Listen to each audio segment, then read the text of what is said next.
Hello everyone, welcome in history class. In the last lecture we had learned chapter number 4, economic development, and in this part of the chapter we had learned about the background of nationalization. Then we had learned about 20-point program, and then we had learned about issue of workers.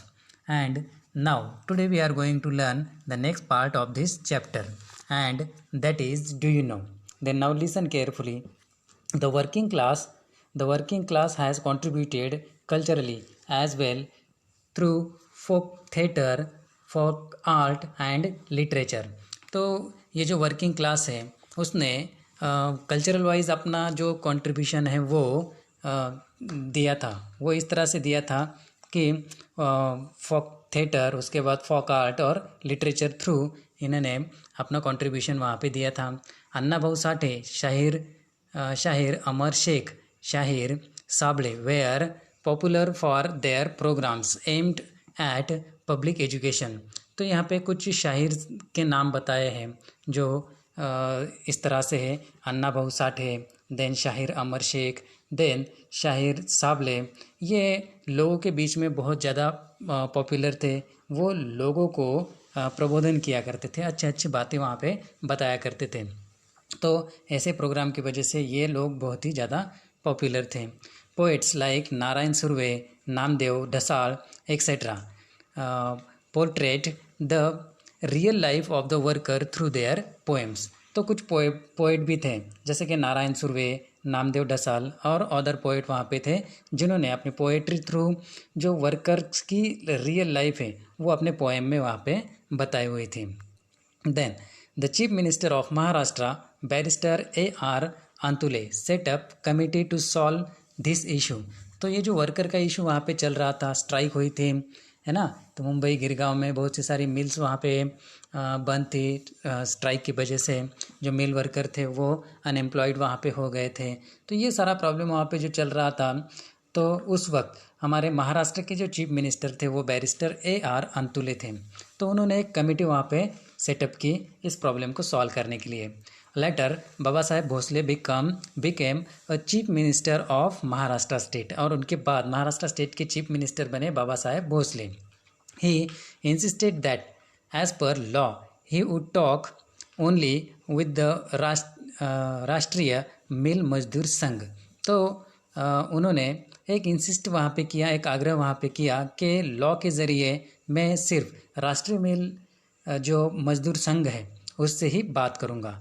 तो doctor Datta Samant demanded that the law be revoked. तो doctor Datta Samant जो इस strike को lead कर रहे थे, उन्होंने वहाँ पे इस तरह की डिमांड रखी कि इस तरह के लॉ को रद्द कर दिया जाए। In the beginning the strike workers receive help from there native villagers. तो जो शुरुआती में ये जो स्ट्राइक चल रही थी, तो उसके लिए जो वर्कर्स थे उन्हें जो अपने आसपास के विलेजेस थे उनसे कुछ मदद मिली। It was also not very difficult for them to help each other. तो एक दूसरे को हेल्प करने में वहाँ पे किसी को कोई दिक्कत उस वक्त नहीं रही थी। They set up departmental committees and distributed food grains, assistance in the form of fund etcetera. तो शुरू में उन्होंने अपने कुछ डिपार्टमेंटल कमिटीज़ वहाँ पे बनाई और जिसके ज़रिए वो फूड ग्रेन को वहाँ पे डिस्ट्रीब्यूट कर रहे थे। उसके साथ साथ में फंड के फॉर्म में उन्हें कुछ मदद सहाय्य मिल रहा था।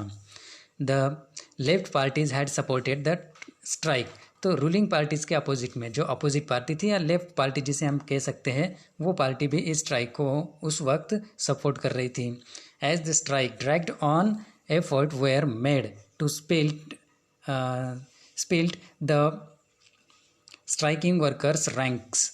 तो मतलब जैसे कि ये स्ट्राइक वहाँ पे ज़्यादा से ज़्यादा दिन चलती गई, तो कुछ वर्कर्स जो थे उनके मन में कुछ मतलब दोष वहाँ पे आ गए और जिसकी वजह से ये स्ट्राइक जो थी उसका इंटेंशन थोड़ा सा कम हो गया। उसके बाद even as the strike completed 6 month the central government completely ignored it। तो जैसे ही मतलब इस स्ट्राइक को 6 मंथ कंप्लीट हो गए, उसके बाद जो सेंट्रल गवर्नमेंट है उसने पूरी तरह से इस स्ट्राइक को इग्नोर कर दिया, दुर्लक्ष्य उसकी तरफ कर दिया। the workers started a jail bharo andolan in September 1982. 1.5 lakh workers took a march on the Legislative Assembly of Maharashtra State. तो 1992 में जो वर्कर्स है उन्होंने एक एगिटेशन, एक आंदोलन वहाँ पे कर दिया, वो था जेल भरो agitation.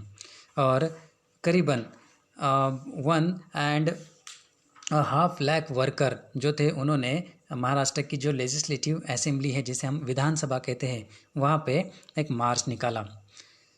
It didn't help at all, और इसका भी मतलब उस वक्त कोई मतलब फ़ायदा वहाँ पे नहीं हुआ। The strike completed a year. This was the first strike to have gone on for a year. तो इस स्ट्राइक को पूरी तरह से 1 साल हो गया, और ये एक सबसे बड़ी स्ट्राइक वहाँ पे रही थी जो साल भर चली थी। In this period about 1.5 lakh workers became unemployed, और इसी पीरियड में 1.5 लाख वर्कर जो थे वो अनएम्प्लॉयड वहाँ पे हो गए थे, बेकार हो गए थे, उन्हें किसी भी तरह का रोज़गार नहीं था। As polyester had came in to a greater demand that cotton cloth, the sale of mill cloth had already got affected. तो आगे चलकर इस तरह से हुआ कि जो मतलब कॉटन क्लॉथ था उसकी डिमांड कम हो गई, और जो पॉलिस्टर था वो मार्केट में ज़्यादा से ज़्यादा उसकी डिमांड वहाँ पे बढ़ गई, और इसका असर जो है वो मिल के ऊपर, क्लॉथ के ऊपर वहाँ पे हो चुका था। The mills moved from Mumbai to Surat in Gujarat. तो बहुत सी सारी मिल्स जो थी वो मुंबई से निकलकर गुजरात में, सूरत में वहाँ पे सेटअप कर दी गई। The central government nationalised 13 textile mills. तो सेंट्रल गवर्नमेंट ने वहाँ पे 13 मिल्स को नेशनलाइज वहाँ पे कर दिया। Appointment of arbitrators did not help to resolve the issue, और इस तरह की जो भी सारी मतलब अपॉइंटमेंट्स वहाँ पे रही, जो भी सारी तरतूद लोगों के द्वारा वहाँ पे की गई, तो इस इशू को वो सब चीज़ें वहाँ पे सॉल्व नहीं कर पाई। Next point is there, that is new economic policy. The year 1991 is a very important in the history of modern India. तो मॉडर्न इंडिया की हिस्ट्री में 1991 का जो ईयर था वो बहुत ही ज़्यादा महत्वपूर्ण वहाँ पे रहा। After the 10th general elections PV Narasimha Rao became the prime minister of India. तो 10th जनरल इलेक्शन में PV नरसिम्हा राव ये इंडिया के नए प्राइम मिनिस्टर वहाँ पे बने।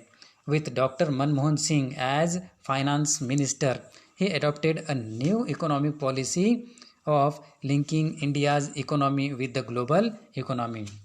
तो ये जो PV नरसिम्हा राव थे उस वक्त के हमारे प्राइम मिनिस्टर, उन्होंने जो हमारे उस वक्त के फाइनेंस मिनिस्टर थे वो थे डॉक्टर मनमोहन सिंह, उनके साथ मिलकर एक नई इकोनॉमिक पॉलिसी वहाँ पे बनाई कि जिससे हमारी इंडिया की जो इकोनॉमी है वो मतलब दुनिया के दूसरे कंट्रीज से जुड़ जाए या ग्लोबल इकोनॉमी वहाँ पे बन जाए। इस तरह की पॉलिसी उन्होंने लाई।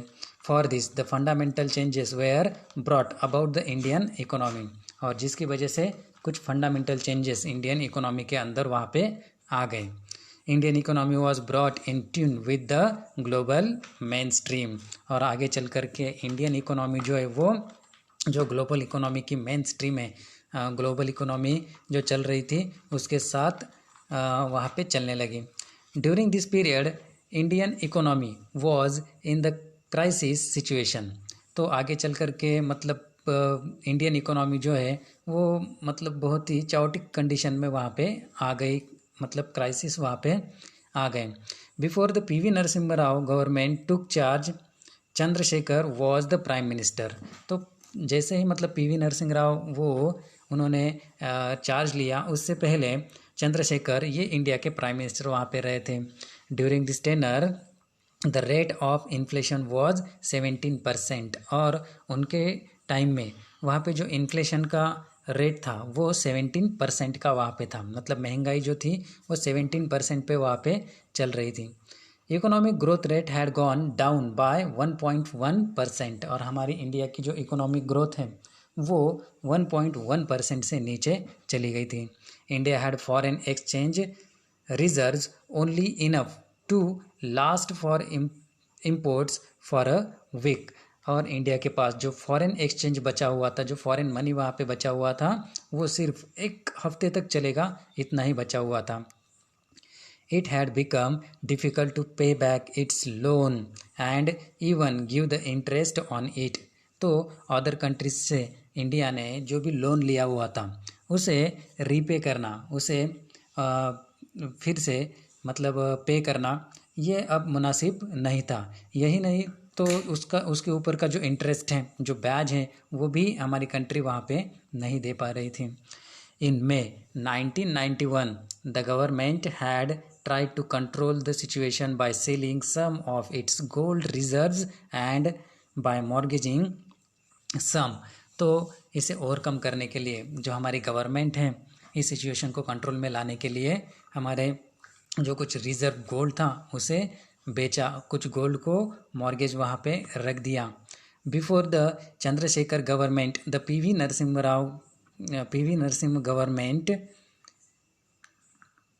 VP Singh government had incurred a liability of over 10,000 crore rupees on the economy by waiving of the loan of all farmers. तो VP सिंह ये जो थे, उनका जब गवर्नमेंट था उस वक्त उन्होंने 10,000 रुपीज़ की जो मतलब जो हमारे फार्मर्स थे उन्होंने जो भी कर्ज़ा लिया हुआ था उस कर्ज़े को पूरी तरह से माफ़ करते हुए 10,000 करोड़ रुपीज़ की इकोनॉमी जो है, लोन जो है, वो इंडिया के मतलब इकोनॉमी का बर्डन वहाँ पे बन गई थी। By waiving off the loan of all farmers, तो सभी फार्मर्स को ये मतलब उनका जो लोन था उसे माफ़ कर दिया था पूरी तरह से। The proportion of internal loans of central and state government together to the gross domestic product was 55%. तो ये जो मतलब लोन का इंटरेस्ट जो है वो सेंट्रल गवर्नमेंट और स्टेट गवर्नमेंट दोनों से मिलकर उसका ग्रॉस डोमेस्टिक जो प्रोडक्ट है वो मतलब जिसे GDP कहा जाता है, वो 55% तक वहाँ पे चला गया था।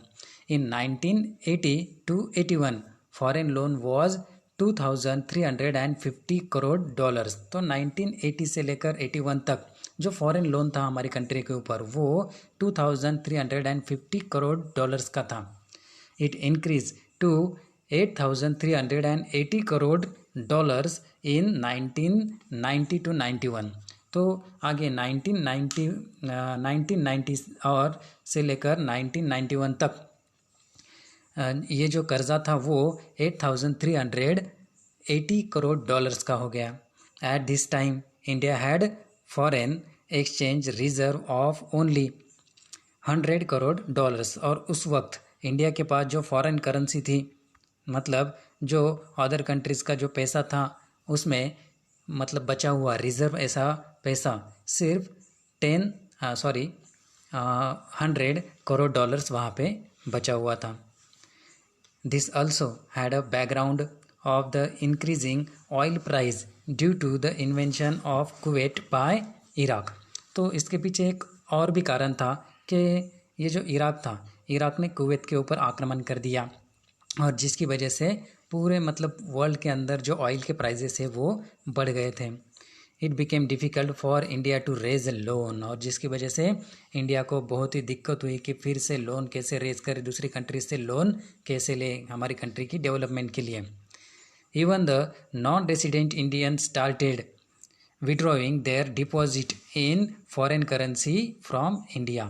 तो इतना ही नहीं, इंडिया के अंदर रहने वाले जो फॉरेनर्स थे या नॉन इंडियन रेसिडेंट थे, उन्होंने अपने अकाउंट में से मतलब इंडिया के पास जो फॉरेन करेंसी थी वो भी विड्रॉ करना वहाँ पे स्टार्ट कर दिया था। तो इस तरह की मुसीबतें जो है वो इंडियन इकोनॉमी के ऊपर इस टाइम में आने लग गई थी।